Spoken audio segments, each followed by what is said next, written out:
At the clinic, 10-year-old Quentin is brought by his parents after an episode of dark-colored urine. Upon examination, his blood pressure is high, and you notice that the area around his ankles appears swollen. His parents also mentioned that last week, Quentin developed multiple vesicles with a honey-colored crusting around his nose and mouth. You decide to perform a urinalysis test, which reveals there's blood in the urine with red blood cell casts, as well as higher than normal levels of protein. Later on that same day, 70-year-old Claudio presents to the emergency department complaining of severe pain in his genital area that started about a week ago. On examination, you notice severe scrotal swelling, a purplish rash, and palpable crepitus in the perineal area. Claudio also appears lethargic and has a fever and low blood pressure. Upon further questioning, Claudio mentions that he had surgery for a varicocele about 2 weeks ago. Past medical history reveals that in his 40s, Claudio was diagnosed with diabetes mellitus, which he has not been controlling properly. You decide to order a swab culture, which comes back positive for anaerobic bacteria and Streptococcus pyogenes. Based on the initial presentation, both Quentin and Claudio seem to have some form of skin infection. Okay, first let's go over some physiology. Normally, the skin is divided into 3 main layers: the hypodermis, dermis, and epidermis. The hypodermis is made of fat and connective tissue that anchors the skin to the underlying muscle. Above the hypodermis is the dermis, which contains hair follicles, nerve endings, glands, blood vessels, and lymphatics. And above the dermis is the epidermis, which contains 5 layers of developing keratinocytes. Keratinocytes start their life at the lowest layer of the epidermis, so the stratum basale or basal layer. As keratinocytes in the stratum basale mature, they migrate up into the next layers of the epidermis, called the stratum spinosum, stratum granulosum, stratum lucidum, and finally the stratum corneum, which is the uppermost and thickest epidermal layer. Okay, now skin infections can affect different skin layers, and for your exams, the most relevant bacterial skin infections include impetigo, erysipelas, cellulitis, skin abscess, necrotizing fasciitis, and staphylococcal scalded skin syndrome.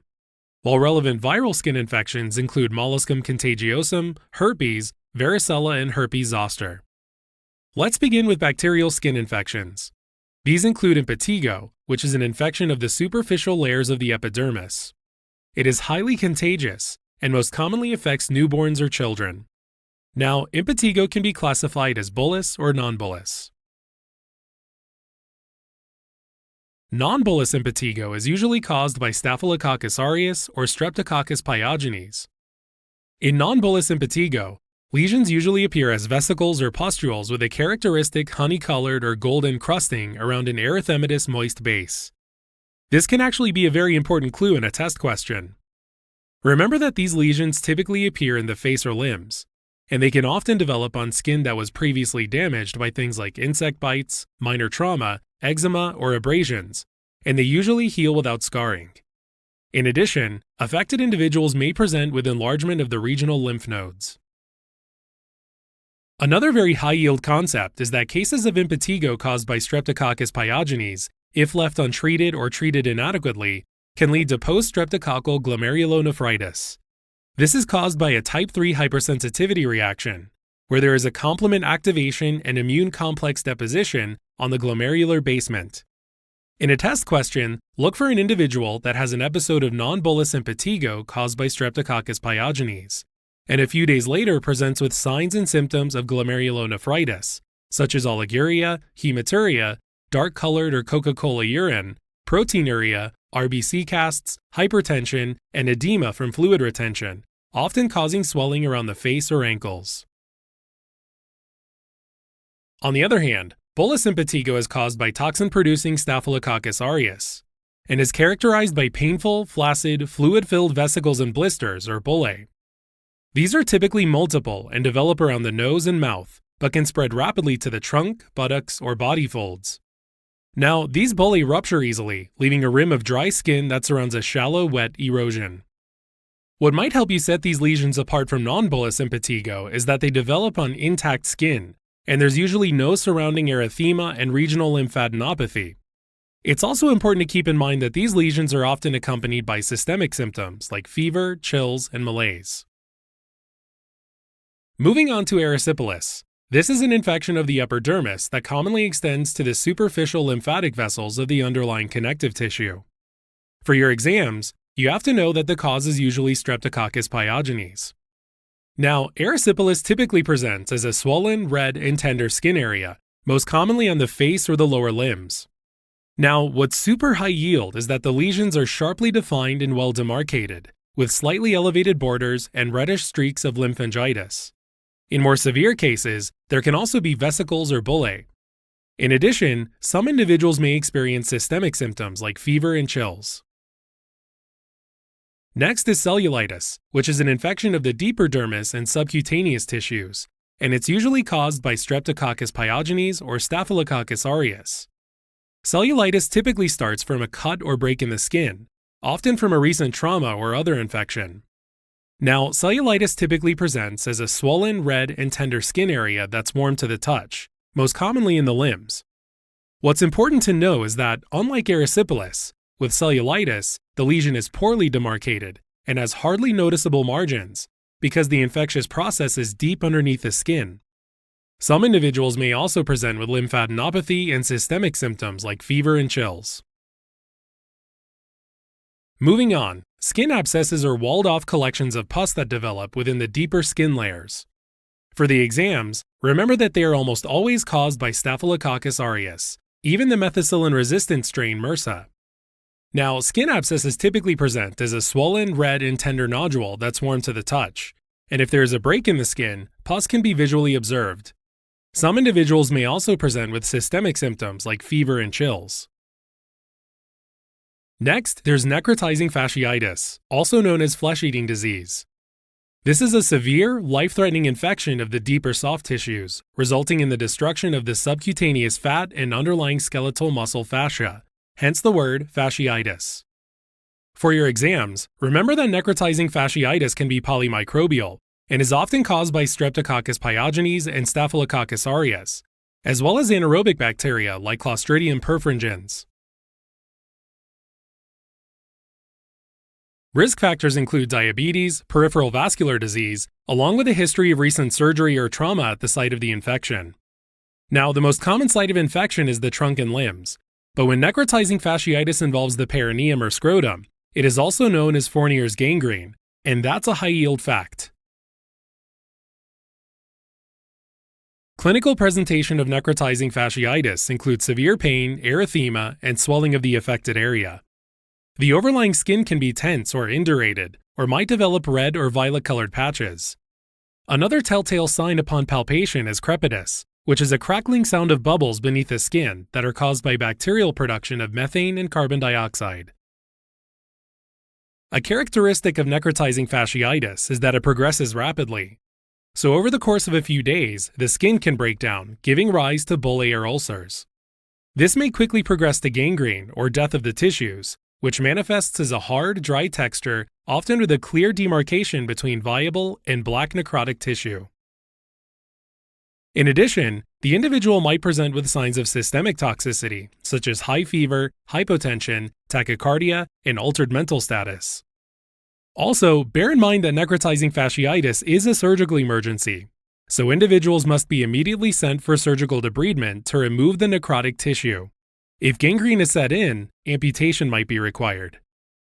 Alright, now let's discuss staphylococcal scalded skin syndrome, or SSSS for short, which most commonly occurs in newborns or individuals with renal insufficiency. As the name suggests, this skin infection is caused by Staphylococcus aureus, which produces an exfoliative exotoxin that destroys the adhesions between keratinocytes within the stratum granulosum. And that's a high-yield fact that can help you differentiate SSSS from Stevens-Johnson syndrome and toxic epidermal necrolysis, which are acute, severe hypersensitivity reactions in the skin characterized by destruction of the junction between the epidermis and dermis. Now, SSSS is characterized by systemic symptoms like fever, along with a generalized painful erythematous rash and sloughing of the superficial epidermal layers above the stratum granulosum. For your exams, remember that in individuals with SSSS, there's a positive Nikolsky sign, which means that manually stroking the skin causes sloughing and separation of the epidermis. In addition, some individuals may develop fluid-filled blisters that rupture easily, leaving erosions. But because these lesions are superficial, they typically heal completely without leaving any scars, and that's a high-yield fact. Switching gears to viral skin infections, these include molluscum contagiosum, which is a highly contagious infection caused by a pox virus. Although it is most commonly seen in children involving the face or limbs, keep in mind that it can also be sexually transmitted in adults and affect the skin over the genital area.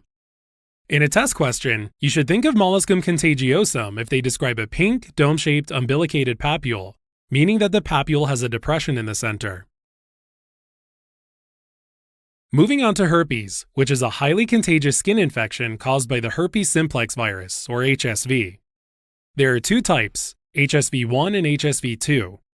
As a rule of thumb, remember that HSV1 tends to cause infections above the waist, typically affects the lips, and that's called herpes labialis, while HSV2 tends to cause infections below the waist, involving the genitals, and that's herpes genitalis. There's a third form of herpes called herpetic whitlow, which appears on the fingers, and can be caused by both HSV1 and 2. Now, regardless of the affected area, herpes typically presents as a localized eruption of painful vesicles or pustules, which tend to burst, ooze, ulcerate, and eventually dry out and crust over. Primary infections tend to be most severe and can be accompanied by lymphadenopathy and flu-like symptoms. HSV also infects the nearby sensory neurons and travels up their axon to the neuron cell body, where it remains latent and is typically asymptomatic. From time to time, the virus can reactivate and travel back down the axon to the skin or mucosal surfaces. As a result, infected individuals can develop these lesions over and over again throughout their lifetime, with classic triggers including stress, skin damage, and other viral illnesses. Finally, there's varicella, also known as chickenpox, and herpes zoster, also known as shingles, which is caused by the varicella zoster virus, or VZV for short. Primary infection causes varicella, which is a highly contagious disease that most frequently occurs in children. Initially, there's a prodrome of fever and malaise, followed by the development of an intensely pruritic generalized maculopapular rash, which then evolves into a vesicular rash, where vesicles come up in groups or crops. Within a few days, these vesicles begin to crust over and form scabs. Now, as some vesicles heal, new vesicles can pop up. So for your exams, remember that individuals with varicella typically present multiple skin lesions that are in different stages of healing. Finally, varicella tends to resolve in about 1 week, providing lifelong immunity. However, bear in mind that varicella zoster virus also infects sensory neurons in the skin and travels up their axon to the trigeminal ganglion and the dorsal root ganglia, where it can remain dormant in a latent state for many years. Later on, triggers like aging, stress, or immunosuppressive therapy can cause reactivation of the virus, which travels back down to the skin. This causes an infection of the innervated skin area, or dermatome, that's called herpes zoster, or shingles. Typically, herpes zoster leads to a rash that looks like a single stripe of vesicles around either the left or the right side of the body, or on one side of the face, and presents with pain, itching, or tingling of the affected area. An important fact to keep in mind, though, is that immunocompromised individuals may develop disseminated zoster, meaning that the lesions are not restricted to a single dermatome. Alright, as a quick recap, bacterial skin infections include impetigo, erysipelas, cellulitis, skin abscess, necrotizing fasciitis, and staphylococcal scalded skin syndrome. Impetigo is an infection of the superficial layers of the epidermis, most often caused by Staphylococcus aureus or Streptococcus pyogenes. It usually presents as vesicles or pustules with honey-colored or golden crusting. If left untreated, it can lead to post-streptococcal glomerulonephritis. Next, erysipelas is an infection that involves the upper dermis and superficial cutaneous lymphatics, caused by Streptococcus pyogenes, and typically presents as a well-demarcated red and tender lesion. On the other hand, cellulitis is an infection of the deeper dermis and subcutaneous tissues, usually caused by Staphylococcus aureus or Streptococcus pyogenes, that presents as a poorly demarcated, red, and tender lesion and typically starts from a break in the skin. Skin abscesses are walled-off pus collections within the deeper skin layers, typically caused by Staphylococcus aureus, even MRSA, and present as a red, tender nodule. Necrotizing fasciitis is a severe, life-threatening infection of the deeper tissues that destroys the subcutaneous fat and muscle fascia. It is most often caused by Staphylococcus aureus, Streptococcus pyogenes, and anaerobic bacteria, and presents with severe pain, as well as red or violet-colored patches that progress rapidly into bullae, ulcers, and gangrene. And a telltale sign is crepitus. Finally, staphylococcal scalded skin syndrome is caused by Staphylococcus aureus, which produces an exfoliative exotoxin that destroys the adhesions between keratinocytes in the stratum granulosum. This results in a painful erythematous rash with sloughing and positive Nikolsky sign. Switching gears, viral skin infections include molluscum contagiosum, herpes, and varicella and herpes zoster. Molluscum contagiosum is caused by a poxvirus and has a classical presentation of pink, dome-shaped, umbilicated papules. Next, herpes is caused by the herpes simplex virus, or HSV, and there are two types. HSV1 causes herpes labialis, while HSV2 tends to cause herpes genitalis. Lesions typically present as a localized eruption of painful vesicles or pustules that eventually dry out. Finally, varicella and herpes zoster are caused by the varicella zoster virus.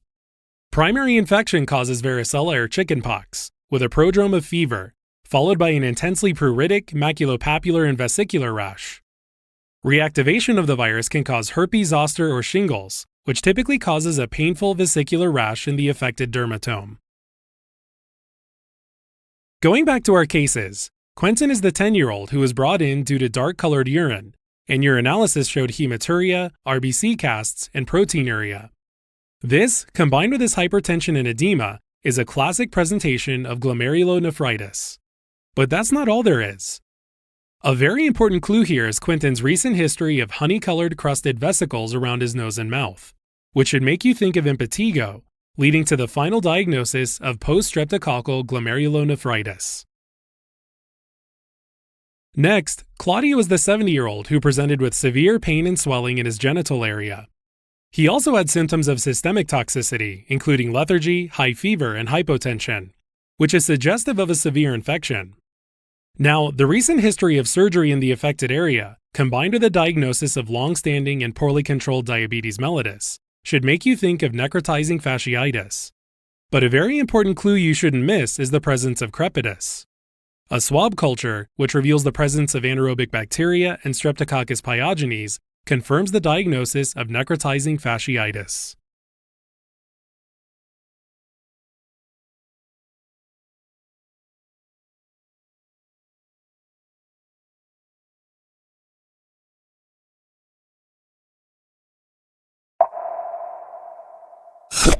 "21-year-old Holly comes to her primary care provider's office complaining of pigment changes on her skin for the past year. She denies any history of trauma or recent inflammation of the skin. Her past medical history is significant for autoimmune thyroiditis. Physical examination shows several sharply demarcated, depigmented patches on the dorsum of both her hands and wrists. On the same day, 30-year-old Maria comes in due to some tan spots that recently appeared on her cheeks. Maria tells you she is pregnant and of Hispanic descent. Physical examination reveals that no other body area is involved. Based on initial presentation, Holly and Maria seem to have some form of pigmentation skin disorder. Alright, so the skin is divided into three main layers: the epidermis, dermis, and hypodermis. Melanocytes are located in the stratum basale layer of the epidermis, and they produce a pigment called melanin from tyrosine. Melanin is then taken up by surrounding keratinocytes, and it contributes to the color of our skin, hair, and eyes. Now, what's high yield here is that melanin acts as a natural sunscreen that absorbs and dissipates or scatters UV radiation from the sun, or other sources such as tanning booths, preventing it from damaging the keratinocytes. Now, as keratinocytes in the stratum basale mature, they migrate into the next layers of the epidermis, called the stratum spinosum, stratum granulosum, stratum lucidum, and finally, the stratum corneum, which is the uppermost and thickest epidermal layer. Before we dive into the various disorders, there are several high-yield terms to describe skin lesions. So, macules are flat, well-circumcised lesions up to 1 centimeter in diameter, while patches are similar to a macule but are larger than 1 centimeter. Papules are raised bumps that are up to 1 centimeter in diameter, while plaques are like papules but larger than 1 centimeter. Okay, now let's start with pigmentation skin disorders. First, there's hypopigmentation, which refers to any form of decreased or lost skin pigmentation compared to the baseline skin color. Sometimes this can progress to depigmentation, in which there's total absence of all pigment. These are in contrast to hyperpigmentation, which refers to darkening or increase in the natural color of the skin. Let's start with hypopigmentation disorders. One of the most common and well-known disorders is vitiligo, which is characterized by well-defined, irregular-shaped macules or patches of skin depigmentation. Lesions can range in size from millimeters to centimeters, and can sometimes expand and merge with other lesions over time. Vitiligo can affect any area of the body, but the most commonly affected body areas include the face, genitals, and body surfaces subjected to repeated trauma, like the hands, wrist, and extensor forearms. Vitiligo can be classified according to the location affected. The most common type is non-segmental vitiligo, which occurs at various locations that are often symmetrical on both sides of the face and body, and this can affect any age group. On the other hand, segmental vitiligo occurs in segments along a single spinal nerve or dermatome, typically on only one side of the body, and mostly affects children. Now, the exact cause of vitiligo isn't known, but it's thought to be an autoimmune disorder where immune cells attack and destroy melanocytes. For your exams, remember that this is why vitiligo is often associated with other autoimmune disorders, like systemic lupus erythematosus and autoimmune thyroiditis. Now, the diagnosis of vitiligo is mainly clinical, and a Wood's lamp may be used for diagnostic aid. Regarding treatment, topical corticosteroids are commonly used as a first-line therapy of smaller or more limited vitiligo. And if those aren't effective, then topical calcineurin inhibitors can be used.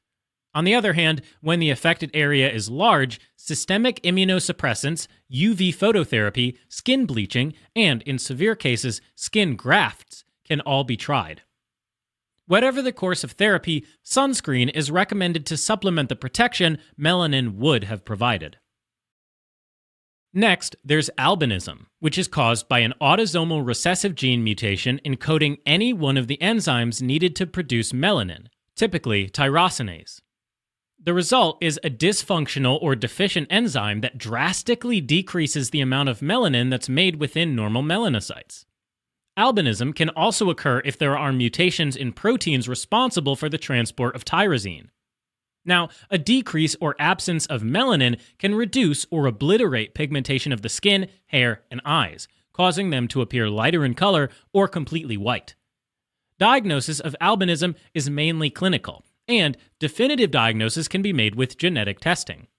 Those with albinism are at an increased risk of skin cancers, so it's recommended that they get frequent monitoring for skin changes. In addition, they can develop vision impairment, so they should get regular ocular examinations as well. Treatment generally includes strict protection of the skin with sunscreen and the eyes by wearing tinted glasses.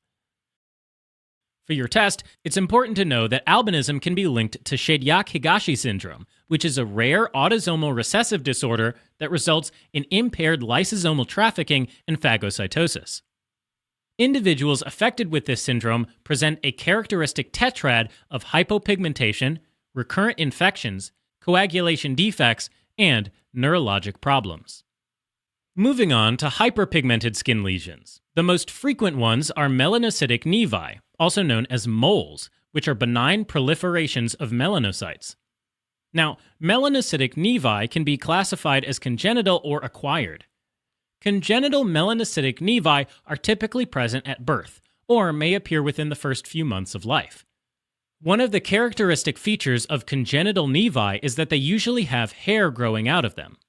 On the other hand, acquired melanocytic nevi appear throughout life due to predisposing factors like familial tendency, sun exposure, and skin type, with higher nevus count seen in individuals with lightly pigmented skin. The most common moles, or nevi, are called nevocellular nevus, which are benign tumors of melanocytes, which increase in number and cluster as nests along the junction of the epidermis and underlying dermis, also known as the dermal epidermal junction. These are known as junctional nevi and typically present as flat macules. Now, if nevus cells extend down into the dermis, they create what's known as compound nevi, and eventually these cells might break free from the dermal epidermal junction, leaving off only the dermal component. These are the so-called intradermal nevi and typically have a papular appearance. These common nevocellular nevi tend to be small and symmetric, with a homogeneous surface, evenly pigmented, round or oval shape, regular outline, and sharply demarcated border. In contrast to common nevi, there are also atypical nevi, which tend to be larger and more asymmetric, with pigment variability and irregular borders. Now, keep in mind that both congenital and acquired nevi are at risk of turning into malignant melanoma, but atypical nevi carry a higher risk, so they can be considered precursors to melanoma. However, most melanocytic nevi remain benign throughout the lifetime of a person and require no treatment other than observation. For a definitive diagnosis of suspicious nevi to rule out malignant melanoma, an excisional biopsy may be performed. Next, another common hyperpigmented skin lesion is ephelides, better known as freckles. Ephelides are small, well-demarcated light brown macules that develop in sun-exposed skin areas such as the face, shoulders, and chest due to UVB radiation, which stimulates melanocytes to increase melanin production. Ephelides are most frequent in individuals with red or blonde hair and fair skin. For your exams, it's important to remember that ephelides present an increased epidermal melanin, while the number of melanocytes is normal. This makes ephelides different from melanocytic nevi, which are caused by an increase in the actual number of melanocytes that accumulate in a small area. Diagnosis is clinical, and they have no malignant risk whatsoever, so no treatment is necessary. However, for cosmetic reasons, there are some treatment options that can help lighten lesions to a minimal extent, including topical depigmentation agents or laser treatment. Next, there's melasma, also known as chloasma, which typically consists of hyperpigmented macules, most commonly on the cheeks. For your test, remember that it's usually seen in individuals with darker skin complexion, and it's associated with the use of oral contraceptive pills, or OCPs, and pregnancy, in which case it may be described as a mask of pregnancy. In fact, that's a keyword to keep in mind for your exam. Diagnosis is clinical, and treatment options include skin lightening agents, chemical peels, and laser or light-based therapy. Seborrheic keratoses are benign and slow-growing lesions that most often pop up on certain parts of the body like the trunk, arms, and face, and become more frequent as people age. They are well-demarcated, round or oval lesions that can appear in various colors and have a dull, verrucous, and slightly elevated surface. Exams tend to describe them as coin-shaped, waxy, and having a typical stuck-on appearance, meaning that they look like a spot that you could peel away from the surface of the skin. But what's particularly high yield is that a sudden onset of multiple seborrheic keratoses is called the lesser trilacine, and this suggests an underlying carcinoma, especially of the gastrointestinal tract. Definitive diagnosis can be made with a biopsy, which shows a proliferation of keratinocytes that classically produce small cysts filled with keratin, called horn cysts.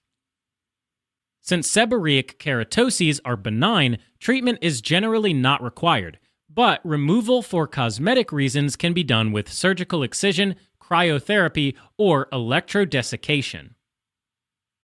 Last but not least, acanthosis nigricans is characterized by velvet-like, gray to brown hyperpigmented plaques due to epidermal hyperplasia of the stratum spinosum. Typically, acanthosis nigricans appear on the skin of intertriginous sites such as the neck, groin, and axillae. Less frequently, though, it can appear in other skin sites or on mucosal surfaces. What's super high yield is that acanthosis nigricans is often associated with a variety of underlying systemic disorders where there's insulin resistance. These include obesity, diabetes mellitus, Cushing syndrome, and polycystic ovarian syndrome. In rare cases, it can be associated with internal malignancy, especially gastric adenocarcinoma.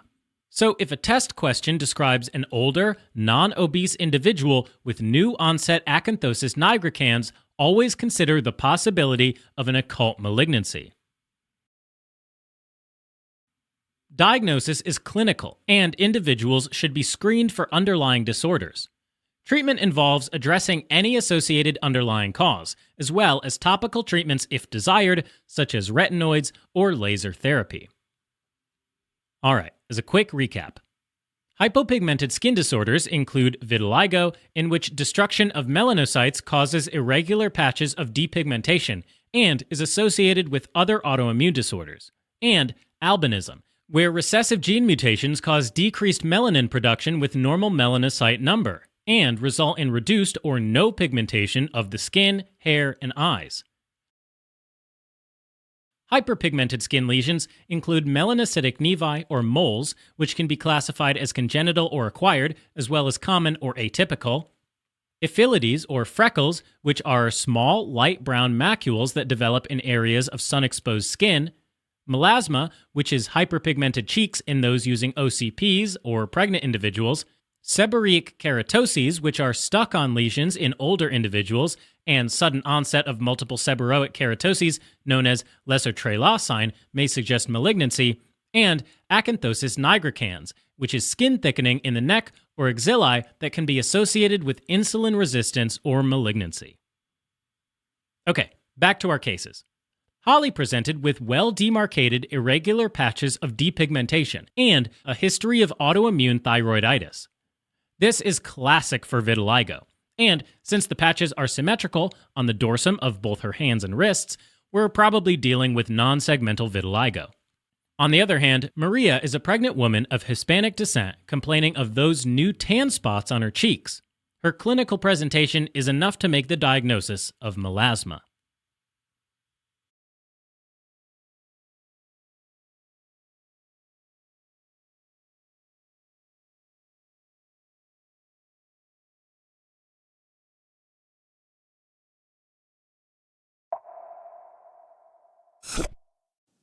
At the dermatology clinic, 58-year-old Alan presents complaining of painful lesions on his skin and mouth for the past 2 months. On examination, there are flaccid bulli with erosions all over his trunk and extremities, as well as erosions on the oral and gingival mucosa. When lateral pressure is applied to a lesion, the outermost layer seems to slough off. On the same day, 17-year-old Gabriella comes in with an intensely itchy rash that appeared a couple of weeks ago. She has also experienced frequent nausea and diarrhea after meals.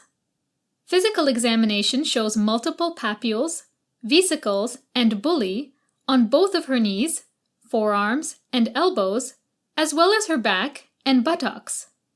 Lab tests reveal elevated levels of anti-gliadin IgA and IgM. Based on the initial presentation, Alan and Gabriella seem to have some form of vesiculobullous or desquamating skin disorder. Okay, first let's talk about physiology real quick. Normally, the skin is divided into 3 main layers: the epidermis, dermis, and hypodermis. The hypodermis is made of fat and connective tissue that anchors the skin to the underlying muscle. Above the hypodermis is the dermis, containing hair follicles, nerve endings, glands, blood, and lymph vessels. And above the dermis is the epidermis, which contains 5 layers of developing keratinocytes. Keratinocytes start their life at the lowest layer of the epidermis, so the stratum basale, or basal layer. As keratinocytes in the stratum basale mature, they migrate into the next layers of the epidermis, called the stratum spinosum, stratum granulosum, stratum lucidum, and finally the stratum corneum, which is the uppermost and thickest epidermal layer. Before we dive into the various inflammatory skin disorders, there are several high-yield terms to describe skin lesions. The most important here are the vesicles, which are up to 1 centimeter in diameter and look like clear blisters filled with fluid, and bullae, which are fluid-filled blisters larger than 1 centimeter. Alright then, on to vesiculobullous and desquamating skin disorders. Let's start with autoimmune blistering diseases, which are a group of autoimmune disorders that affect the skin and mucous membrane like those found in the mouth. They are caused by a type 2 hypersensitivity reaction. That's when the immune system B cells produce antibodies that bind to the body's own proteins. A disorder belonging to this group is pemphigus vulgaris, which is mainly seen in adults between the age of 40 and 60. Now, normally, the epidermal cells, particularly those in the stratum spinosum, are bound together by proteins called desmosomes, while other proteins, called hemidesmosomes, anchor basal cells to the basement membrane. In pemphigus vulgaris, there are IgG autoantibodies that can bind to the desmosome proteins desmoglein 1 and 3. As a result, the epidermal cells become separated from each other. This phenomenon is called acantholysis. Now, in pemphigus vulgaris, the hemidesmosomes are not affected, so cells remain attached to the basement membrane. Upon histology, this kind of looks like a row of tombstones and is called tombstoning. Now, the result is the formation of intraepidermal blisters, or bullae, characteristic of pemphigus vulgaris. These blisters or bullae are flaccid, meaning that they may easily slough off and give rise to very painful erosions. Erosions are frequently seen in the oral mucosa, which can make it hard for these individuals to eat. Now, for diagnosis, a classic sign of pemphigus vulgaris is the Nikolsky sign. This is when lateral pressure is applied to the lesion and it causes a split to form between the upper and lower layers of the epidermis. In addition, a skin biopsy can be performed to look for signs of acantholysis and tombstoning. Direct immunofluorescence can also be useful. That's where antibodies marked with fluorescent molecules are used to tag the autoreactive IgG antibodies which are attaching to the intercellular desmosomes. This appears with a reticular or fishnet staining pattern. Treatment for pemphigus vulgaris can include both topical and systemic corticosteroids, immunosuppressants like azathioprine or mycophenolate, and rituximab, a monoclonal antibody that binds to B cells and inhibits the production of antidesmosomal IgG antibodies. If not treated, pemphigus vulgaris can be fatal, usually due to the lesions becoming infected. Bullous pemphigoid is another autoimmune blistering disease, typically affecting those over 60 years of age, but is more common than pemphigus vulgaris. Another difference between the two diseases is that in bullous pemphigoid, the autoantibodies bind to hemidesmosomes. This causes the basal cells to separate from the basement membrane, and a split forms between the dermis and epidermis, resulting in subepidermal bullae. A trick to remember this is to think of the word below when thinking of bullous pemphigoid, since the bullae are below the epidermis and basement membrane. These bullae are tense, so they don't break off easily. Now bear in mind that bullous pemphigoid is milder than pemphigus vulgaris, and the oral mucosa is spared. Now for diagnosis, it's high yield to know that Nikolsky sign is negative.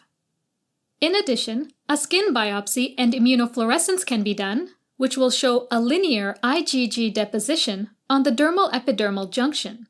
In terms of treatment, bullous pemphigoid responds well to corticosteroids.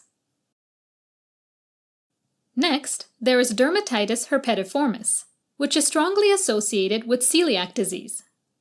Dermatitis herpetiformis is characterized by the formation of IgA antibodies against tissue transglutaminases. These antibodies deposit in the tips of dermal papilla and can then cross-react with epidermal transglutaminases.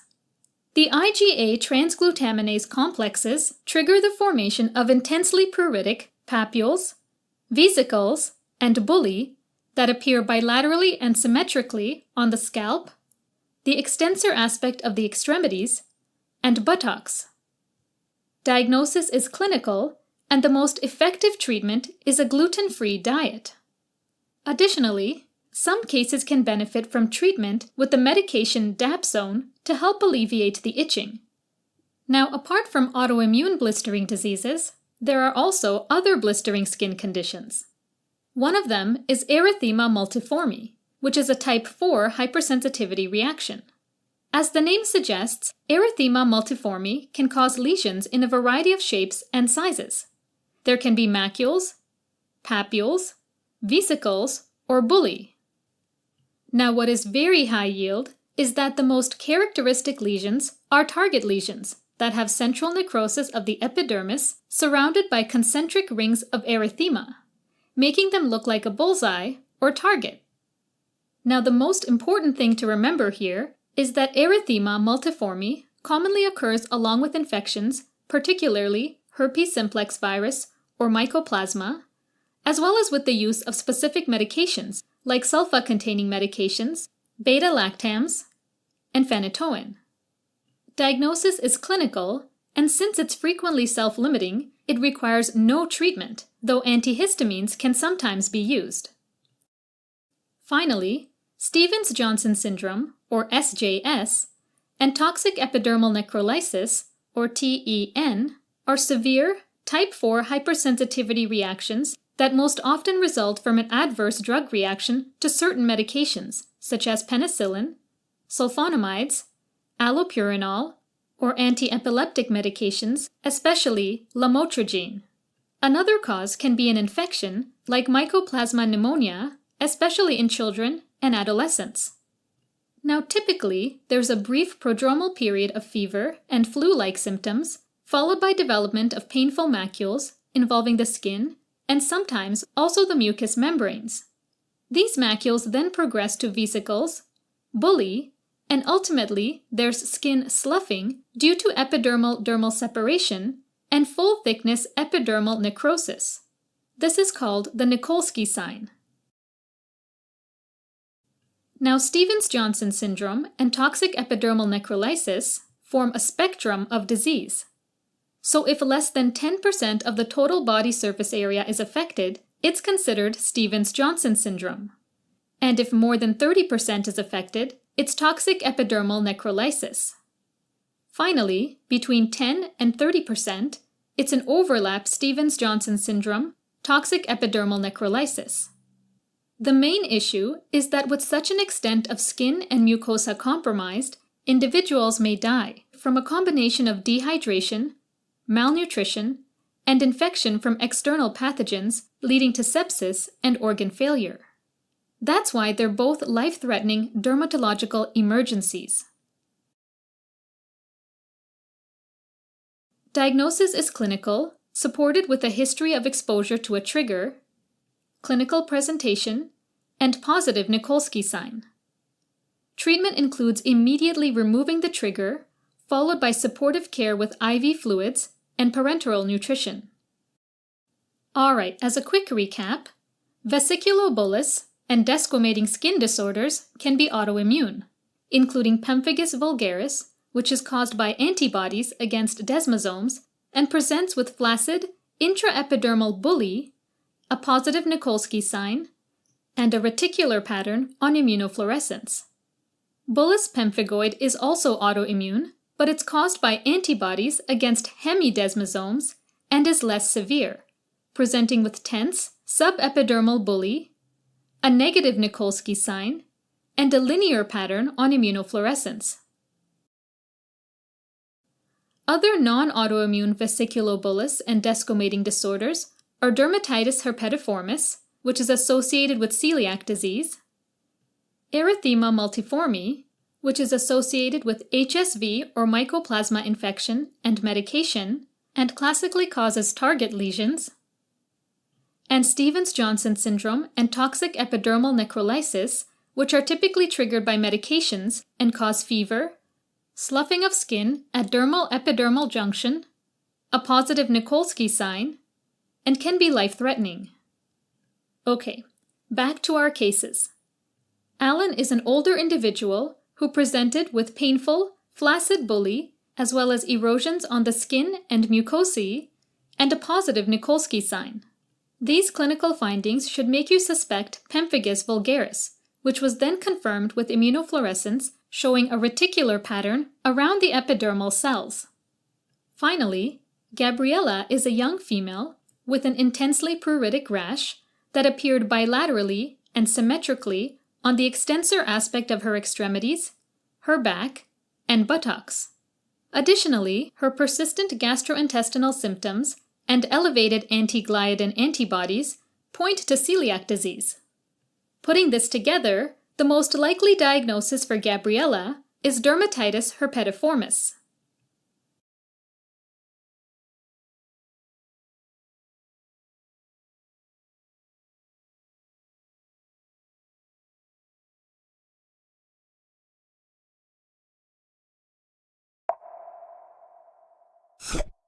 A 1-year-old boy named Adam is brought to the pediatric clinic by his mother, who is concerned because Adam developed a pink skin rash that began in the trunk and has now spread to the extremities. On physical examination, the rash appears to be maculopapular.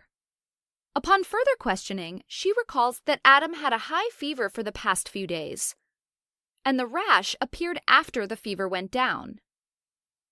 Next, you see Rose, a 9-year-old girl who came in with her father due to a very itchy rash all over her body. Her father claims that the rash started 2 days ago, after having a mild fever, and that several of Rose's schoolmates also have the same rash. Upon physical examination, you notice that the rash involves her face, trunk, and extremities, and presents with different types of lesions, including papules, vesicles, and crusts. Now, based on the initial presentation, both Adam and Rose seem to have a viral exanthem of childhood, which is a group of eruptive skin rashes caused by viral infection, and usually affect children. Generally, viral exanthems can be macular, papular, maculopapular, or vesicular. A macular rash has macules, which are up to 5 millimeters in diameter and completely flat, meaning that you can't feel them if you run your finger over them. On the other hand, a papular rash has papules, which are raised bumps that are up to 1 centimeter in diameter. And a maculopapular rash has both macules and papules. Finally, a vesicular rash has vesicles, which are up to 5 millimeters in diameter and look like clear blisters filled with fluid. Viral exanthems of childhood include varicella, hand-foot-mouth disease, roseola infantum, measles, rubella, and erythema infectiosum. All right, now one of the most common viral exanthems is varicella, more commonly referred to as chickenpox. It is caused by the varicella zoster virus, or VZV for short, which is a DNA virus, and is also known as human herpes virus 3, or HHV3, as it belongs to the herpes viridae family. Now, this is a highly contagious airborne virus, meaning it's transmitted from person to person through respiratory droplets. For example, when an infected person sneezes or coughs. But the virus can also be transmitted by direct contact with the fluid from vesicular skin lesions of an infected person. Because of that, an important risk factor for varicella involves going to crowded or poorly ventilated public spaces, such as daycare centers or school, as well as being immunocompromised. Now, once a person inhales the virus, it travels down the respiratory mucosa and enters respiratory epithelial cells, where it starts replicating. This is called the incubation period, where the individual is asymptomatic and lasts 14 to 21 days. So after the incubation period, the virus gets picked up by nearby immune cells and gets transported to a nearby lymph node, so the individual may start to experience prodromal flu-like symptoms, such as a fever that's often mild, headache, and malaise. Keep in mind that these prodromal symptoms are typically very mild in children, but tend to be more severe in adults. About 36 to 48 hours later, the immune cells reach the skin, so the virus starts replicating within keratinocytes. At this point, individuals develop an intensely pruritic rash, which typically starts on the trunk and then spreads to the extremities and the face, eventually covering the entire body, including the scalp. At first, there's a maculopapular rash, which then evolves into a vesicular rash, where vesicles come up in groups or crops. Within 1 to 2 days, these vesicles begin to crust over and form scabs. After 5 days, the scabs fall off, typically without leaving a scar, unless these individuals pick or scratch their skin. Now, as some vesicles heal, new vesicles can pop up. So for your exams, remember that individuals with varicella typically present multiple skin lesions that are in different stages of healing. Finally, varicella tends to resolve in about 1 week, providing lifelong immunity. Now, most individuals have chickenpox only once, and will develop immunity against it for the rest of their lives. However, bear in mind that varicella zoster virus also infects sensory neurons in the skin and travels backward or retrogradely through the neuron to the trigeminal ganglion and the dorsal root ganglia, where it can remain dormant in a latent state for many years. And that's a high-yield fact. Later on, if the immune system weakens due to aging, stress, or immunosuppressive therapy, the virus can be reactivated and travel back up, or anterogradely, through the sensory nerve to the skin. This causes an infection in the innervated skin area, or dermatome, that's called herpes zoster, or shingles. Typically, herpes zoster leads to a rash that looks like a single stripe of vesicles around either the left or right side of the body, or on one side of the face, and presents with pain, itching, or tingling of the affected area. For your exams, remember that herpes zoster that involves the ophthalmic division of the trigeminal nerve is called herpes zoster ophthalmicus, and it presents with eye pain, redness, and swelling, along with a painful vesicular rash that can involve the forehead and the tip of the nose, and a fever. Now, usually the rash from herpes zoster resolves over a month, but the pain can often last for more than 90 days, called postherpetic neuralgia. And this is the most common complication of herpes zoster. Other complications with both varicella and herpes zoster include secondary bacterial infection of the skin lesions, as well as pneumonia. And if the virus gets to the brain, it can cause encephalitis or meningitis. Finally, in pregnant individuals, getting varicella in the first or second trimester can lead to congenital varicella syndrome in the developing fetus, which can cause limb atrophy, ocular, and neurological defects. The diagnosis of varicella is mostly clinical, but what you need to know is that Zank smear can be performed by scraping a skin lesion to look for multinucleated giant cells in the fluid of the vesicles. Finally, diagnosis can be confirmed using PCR to detect viral DNA in the fluid of skin lesions, or with a blood test by looking for IgM antibodies against the varicella zoster virus. Treatment of varicella can include cool baths, calamine lotions, or topical antipruritic medications to help reduce the itching, as well as anti-inflammatory medications to reduce the flu-like symptoms. But note that aspirin shouldn't be used in children because it can trigger Reye's syndrome, and that's a high-yield fact. In addition, immunocompromised individuals can be treated with antiviral medications, such as acyclovir, famciclovir, or valacyclovir. In some situations, varicella-zoster immune globulin, or VZIG, which are anti-varicella antibodies, can be given to treat immunocompromised or pregnant individuals. Finally, varicella can be prevented with the varicella vaccine, which is a live attenuated vaccine. Another high-yield vesicular rash is hand-foot-mouth disease, caused by the virus Coxsackie virus group A, which is an RNA virus that belongs to the Picornaviridae family. Hand-foot-mouth disease is very contagious, and it's transmitted via person-to-person skin contact, as well as through respiratory droplets or feces, or via direct contact with a contaminated surface. Now, when a person becomes infected by this virus, they initially present with flu-like symptoms along with oral pain. After a few days, a rash breaks out. The first lesions appear as painful vesicles and ulcers in the oral mucosa. And remember, this is called herpangina. Soon after, individuals develop small, painful, oval-shaped vesicles involving the palms of the hands and soles of the feet.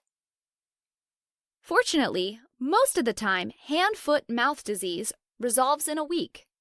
But keep in mind, there are rare complications like viral meningitis and encephalitis. For your exams, remember that there's only a few conditions that cause a rash on the palms and the soles. Besides hand-foot-mouth disease, caused by Coxsackie virus A, there's Rocky Mountain spotted fever, caused by the bacterium Rickettsia rickettsii, and secondary syphilis, caused by the bacterium Treponema pallidum. To help you remember this, think that you drive cars using your palms and soles. Now set these three conditions apart. Check the distribution of the rash. With hand-foot-mouth disease, there's a painful rash distributed on the skin of the hands and feet, and the mucosa inside the mouth. On the other hand, with Rocky Mountain spotted fever, there's a painless erythematous macular rash that starts around the wrist and ankles, and then spreads to the palms and soles, as well as to the rest of the body, but generally sparing the face. Finally, with secondary syphilis, the rash usually appears as painless, rough, reddish spots on the palms and soles, and can spread throughout the body, including the face. And that's very high yield. Now, diagnosis of hand-foot-mouth disease can be made using a throat swab or stool specimen, which can be taken for viral culture or PCR. Treatment is usually pain medications and adequate hydration, especially because the mouth pain can make eating uncomfortable. The next viral exanthem of childhood is Roseola infantum, also known as exanthema subitum, or sixth disease. This is caused by human herpes virus 6, or HHV6, and less commonly by HHV7, both of which are DNA viruses that belong to the herpes viridae family.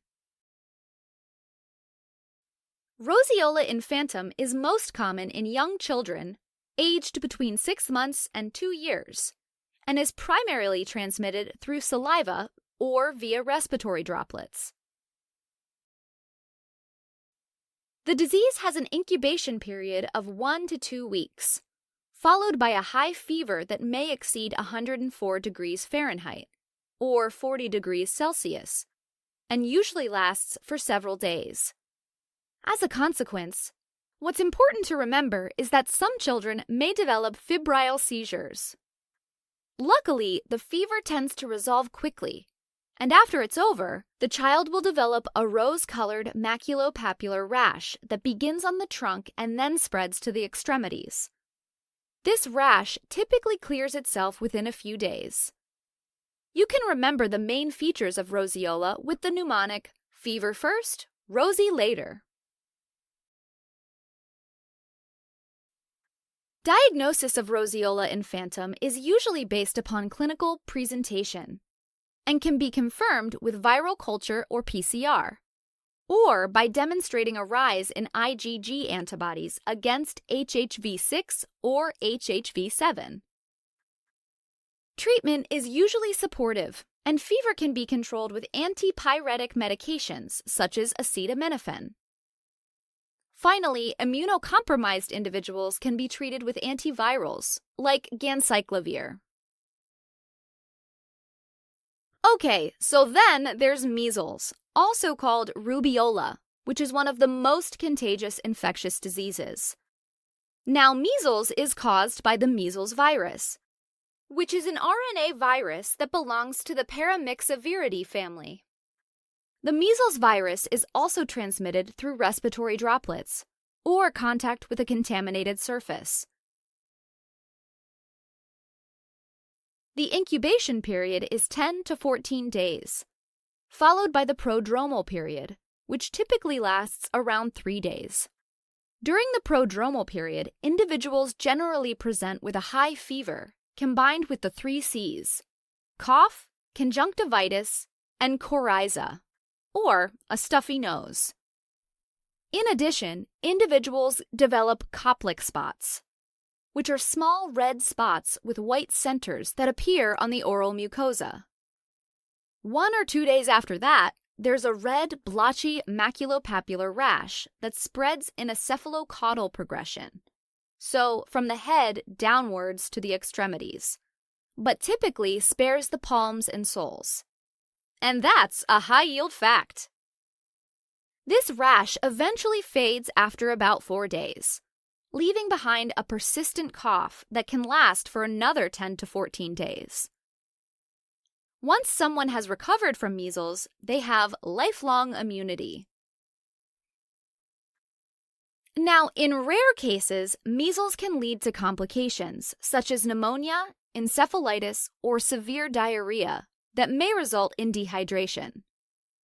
Although all these complications can lead to death, you should remember that pneumonia is the most common cause of measles-related deaths in children. In addition, measles can suppress the immune system for up to 6 weeks, and this can contribute to bacterial superinfections, like otitis media and bacterial pneumonia. Another severe and often fatal complication is the development of subacute sclerosing panencephalitis, which can happen 7 to 10 years after the initial infection. This is thought to be caused by a persistent measles virus infection, which leads to chronic inflammation of the entire brain. The symptoms of SSPE are initially pretty subtle, like mood or personality changes, but eventually symptoms can become more severe, leading to dementia and seizures.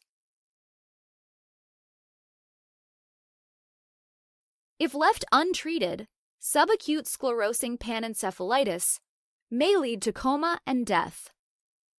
Another life-threatening complication of measles is giant cell pneumonia. Fortunately, this complication is quite rare, but for your exams, keep in mind that it tends to affect immunocompromised children. Diagnosis of measles is usually done by looking for measles-specific IgM antibodies, or with PCR. There isn't a specific antiviral medication, so treatment is mainly supportive and aimed at treating any potential complication. In addition, vitamin A supplementation can be given to young or severely malnourished children, which acts as an immunomodulator that boosts the immune response and decreases the risk of complications and death. The good news is that measles can be prevented with the measles, mumps, rubella, or MMR vaccine, which is a live attenuated vaccine. Next is rubella, also known as German measles or 3-day measles. It's caused by the rubella virus, an RNA virus that belongs to the Tagaviridae family, and is primarily transmitted through respiratory droplets. Now, rubella is often asymptomatic, but after a 14-day incubation period, some individuals may start presenting mild flu-like symptoms. These can include a mild fever and arthralgias, along with post-auricular lymphadenopathy, which is an enlargement of the lymph nodes behind the ears. In addition, some individuals may develop polyarthralgia or polyarthritis, meaning joint pain or arthritis that involve at least 5 joints. At the same time or a few days later, individuals may develop a maculopapular rash that, just like measles, spreads in a cephalocaudal progression, from the face down to the trunk and extremities, but sparing the palms and soles. The rash typically clears up in about 3 days. Now, for your tests, you must absolutely know that rubella can also be transmitted by a pregnant individual to the fetus via the placenta. And that's a high-yield fact. And if the infection occurs during the first trimester of pregnancy, the fetus may develop congenital rubella syndrome. This typically presents with a characteristic triad of symptoms, which includes deafness, cataracts, and congenital heart defects, like patent ductus arteriosus.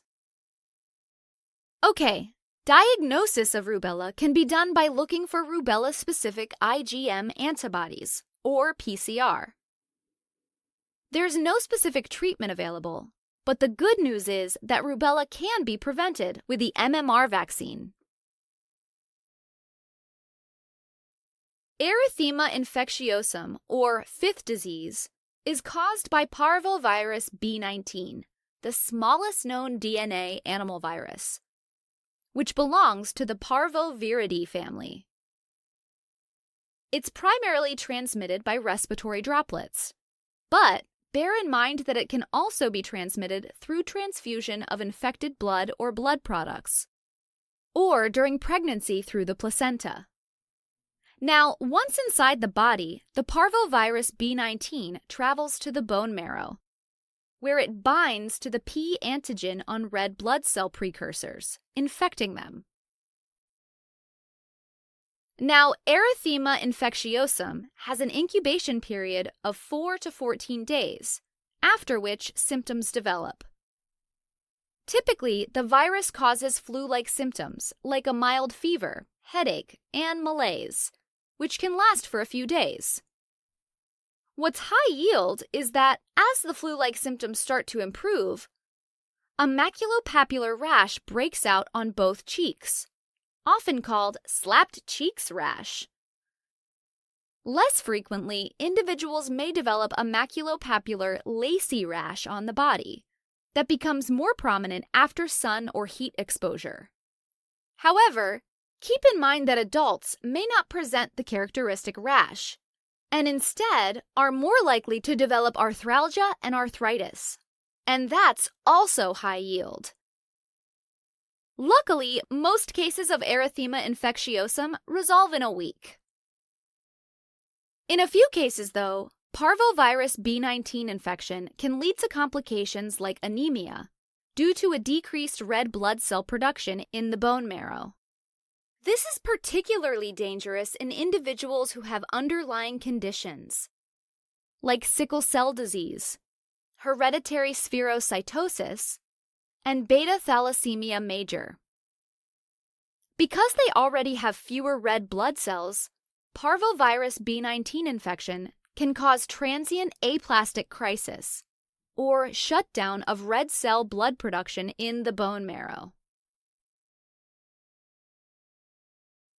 Now, parvovirus B19 infection during pregnancy can also cause anemia in the fetus. Because there are fewer red blood cells to carry oxygen, the heart will pump a larger volume of blood to give the growing fetus all the oxygen it needs. As a result, the pressure inside the fetal blood vessels will increase, and fluid may start to leak out.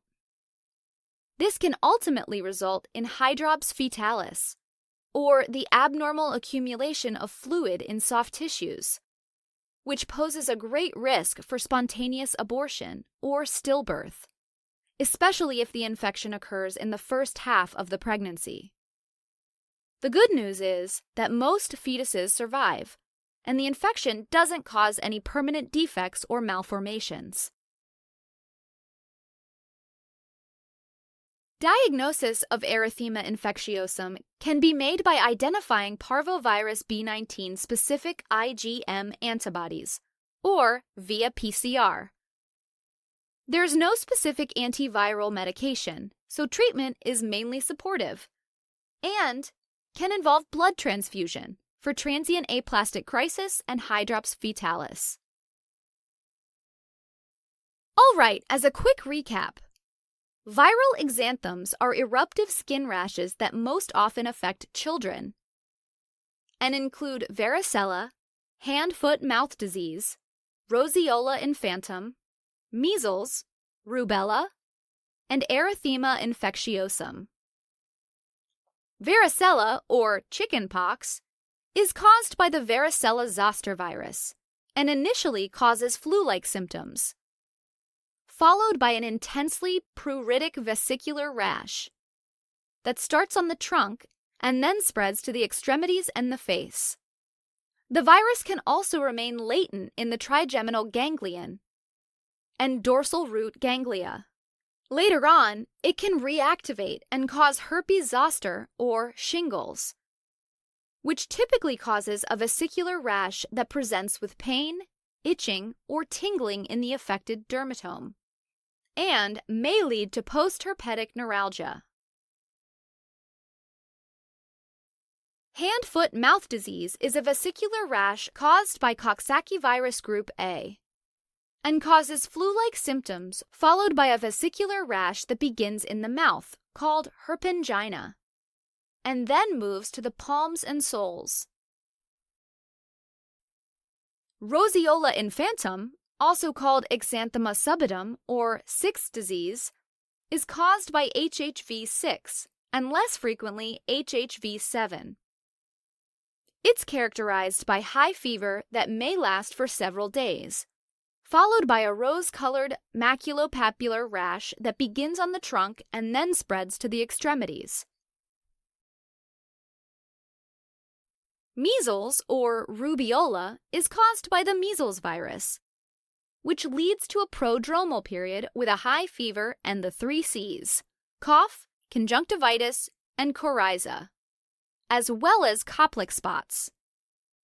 This is followed by a maculopapular rash that spreads in a cephalocaudal progression and may rarely lead to complications like pneumonia or encephalitis.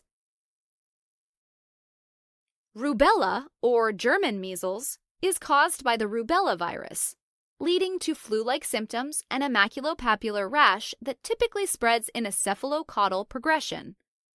Rubella infection during pregnancy can pass on to the fetus, especially during the first trimester, causing congenital rubella syndrome, with the triad of deafness, cataracts, and congenital heart defects.